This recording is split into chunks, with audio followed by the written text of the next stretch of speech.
Hi, I'm Linda Padgett, and this is the Living Christian Virtue Series. The virtue for today is love, and the opposite of love is selfishness. John Paul II says that the opposite of love is to use.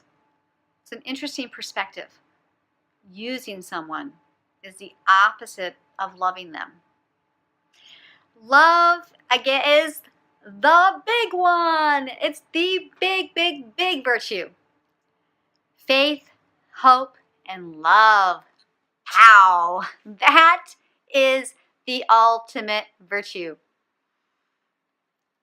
This virtue has been probably spoken on more than any other virtue. And yet it is one of the hardest. One of the hardest. We need to love people. How do we love them? How? How do we love? Loving looks different in so many different situations. Loving, to love one person one way and to love another person is necessary. And in marriages, we have things called the love languages because the way we identify love might be different than the way your husband or your spouse identifies love. Love is a tough one because there's so many different kinds of love. There's so many different expressions of love. But yet, the Bible says we have to love. We're called to love. Love is the top. Love thy Lord thy God with all your heart, soul, and mind, and to love your neighbor as yourself, the two greatest commandments. Love. How do we love? How do we grow in love? Honestly, I think, because I certainly have not arrived at this virtue, I think the way we grow in love comes down to the basic, simple fact is that we die to ourselves. We die to ourselves. We get rid of the idea of self-entitlement. We get rid of the idea of what we deserve and what is owed us.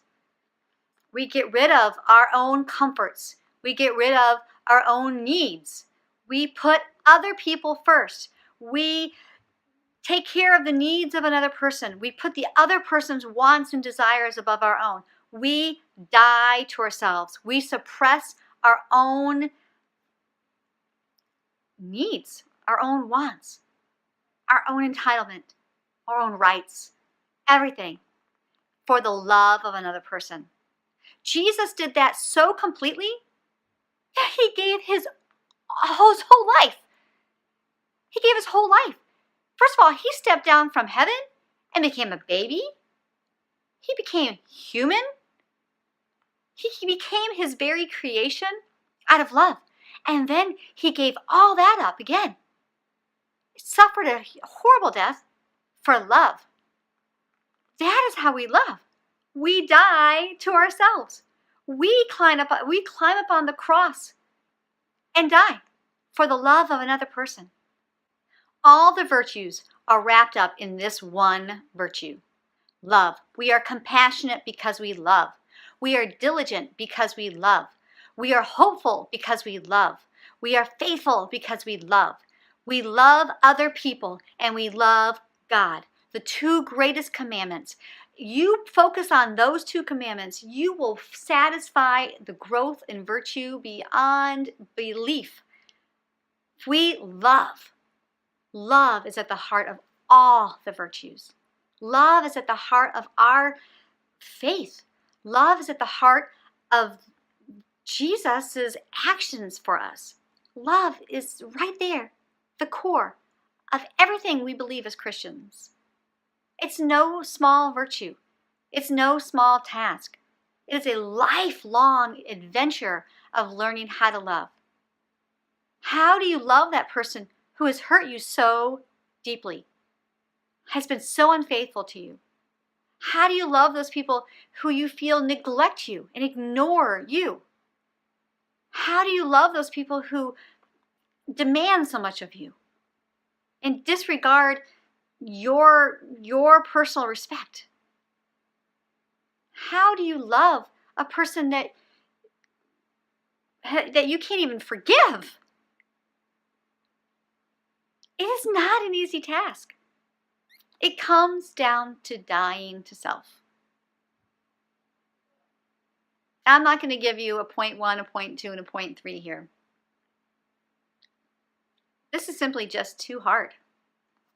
It's too hard of a virtue to narrow down into 3 packaged points.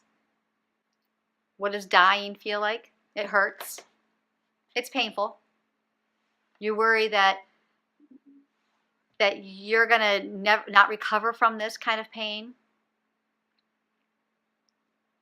But dying also comes with a sense of letting go, a release. It's like you have to feel something release inside your will, letting it go, to die, to surrender that right, to surrender whatever that is that you feel like you need and that you deserve. That's what dying feels like. Good luck with this one. We all need it. Getting to know Jesus, focusing on his love, understanding who he is, understanding his call in your life, going to Mass, participating in the sacraments, praying, good healthy fellowship, praise and worship, all these things that you can fill yourself with to help you grow in love and to give you the strength to die to yourself.